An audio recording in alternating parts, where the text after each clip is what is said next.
And let's start right there. You're the fastest. No, you're the fastest. You're the fastest. I think you're the fastest. Ferrari, Red Bull, McLaren, and Mercedes. They're all pointing fingers at each other like the Spider-Man meme. And nobody has any clue. Nobody has a single clue of who is the fastest. What I do know is Charles Leclerc had a really strong week. The second week of preseason testing, he topped the charts in the last day with a 1:31.9. He had the fastest lap of the entire preseason practice. Ferrari looked good. Lewis Hamilton saying that he put his DNA into this car. You know, coming into 2025, that car was already built before they signed that contract with Lewis Hamilton. So this time around, you know, he said, hey, look, I put my DNA in the car. I feel more connected with it. I feel more, you know, I feel like I can make this car perform to how I want it to because I was part of the process of creating this car, speaking on the 2026 Ferrari. So Lewis feels better. We know Charles feels better. Maybe this is a car that they can finally contend with. So maybe, just maybe, Tifosi fans, you might have something to cheer for this year instead of Lewis Hamilton depressing memes. On the other side, we've got McLaren. You know my boys. I'm a Lando North truther through and through. They haven't done anything that's jumped off the charts, right? But that's not necessarily how they started last year either. Coming in after winning the Constructors and for the first time, nobody had really pegged them to be the favorite because you can't ever take Max Verstappen or Red Bull out of the mix. This time around, maybe some people do want to peg them as the favorite. But McLaren hasn't done anything necessarily to pop off the table or catch anyone's eye necessarily. They're just kind of being McLaren. They have a fast car. They have a fantastic driver pairing, as everyone knows, with Oscar Piastri. It's just kind of business as usual for McLaren. And until we kind of get an idea of what they're going to look like on race days, what, you know, Papaya Rules is going to look like, we'll just have to see how all of that goes.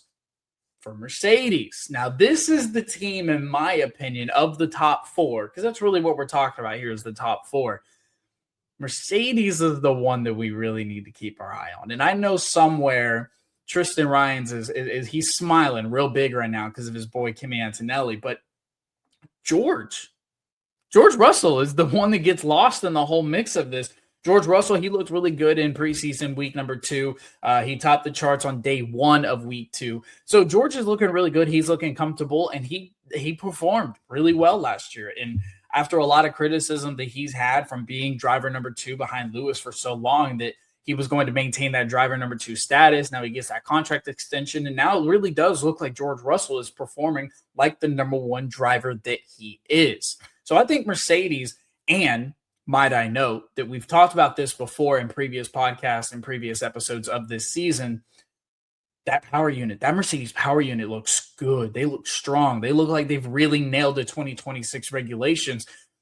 So a lot of teams benefit from that, like McLaren and Mercedes, being that they are the creator of the engine. They understand it more than anyone else. They understand all of it, and they have a good aerodynamics team. We know Total Wolff knows what he's doing. So a really good driver pairing. This could be a really good breakout year for Kimi Antonelli, a race win. I don't know. Maybe. That's not out of the possibility at this point. So I think for me, I think Mercedes is probably the team to watch. I think Mercedes is probably the team that we need to kind of keep an eye on for contending for race wins a little bit more frequently than they were last year. And I'm not just talking about George Russell either. I think that Mercedes could really put together a year where we don't have to send out the meme where it's George Russell does nothing, gets P2. I think this year is a year that George Russell could really contend and really put up competition for Max Verstappen, for Lando Norris, Oscar Piastri, Charles Leclerc, maybe Lewis Hamilton.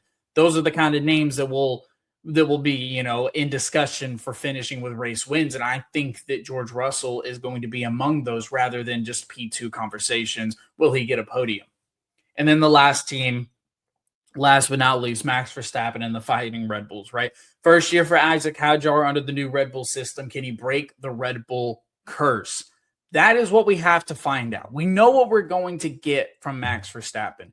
We know we have a good idea of what we're going to get from Red Bull. Kind of a new system with Mekis in there.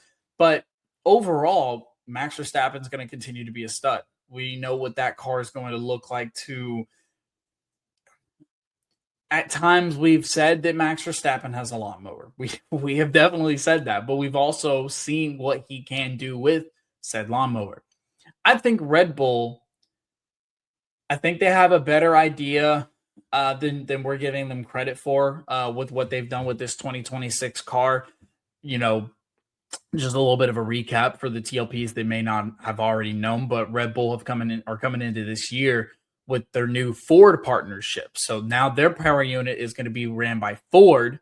And we have to see how well Ford does with these new regulations, right? It's a new regulation set for everybody, but it's another layer added on when you're bringing in a new brand, a new partnership along with it. And that's exactly what Red Bull's doing. So Isaac Hadjar, it's going to be the first full season for Lauren Meckies.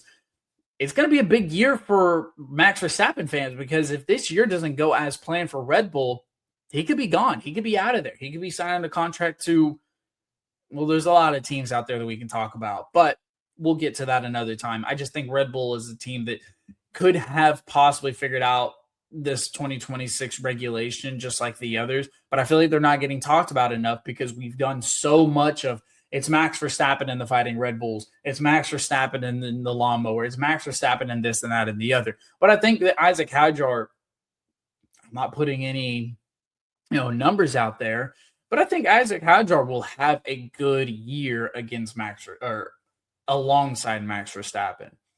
I don't necessarily see him contending for race wins, but I do think he'll do better than Yuki did. I would say Yuki did pretty much at a P12 average last year. As far as race wins go, he crept into Q3s a couple of times, but I think Isaac Hadjar could really fight for more significant points than that. I think he could be more into the P8, maybe even the top 6 range when it comes to race time goes. And I think he's really strong in getting into Q3s. He did that consistently with VCARB, and I think he could do that alongside Max Verstappen in that Red Bull system. Do you consider that breaking the Red Bull curse? I mean, you let me know in the comments. TLPs, I really do. I want to know who is going to be the guy that's going to break this Red Bull curse. Is it going to be Isaac Hadjar? Again, let me know in the comments. I really want to hear from the TLPs. I think it's something that we need to talk about, because I don't think there's not a guy that they're going to do a midseason switch with this year, right? Like this isn't going to be a Liam Lawson switched out for Yuki Tsunoda type of situation. Isaac Hadjar is going to get this seat, and he's going to get it for the entirety of 2026. So those are the top 4. When we look at Mercedes, when we look at Ferrari, we look at McLaren, and we look at Red Bull. Like, those are the teams that we need to watch for. Everybody else is midfield or somewhere else. And we'll talk about them here in just a moment. But those are the top 4. And you've seen the quotes. You've been all over social media. You've seen Lando saying this and George saying this. And, oh, he's the favorite and he's the favorite. We don't know who looks the fastest.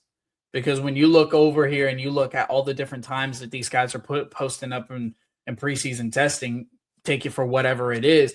George Russell topped the charts on day 2. Kimi Antonelli topped the charts on George Russell topped the charts on day 1. Kimi tops the charts on day 2, and then Charles tops the charts on day 3. That's all just for for week 2. Not to mention that Kimi topped the charts again in week 1 on the last day of Q1 or last day of week 1. Excuse me.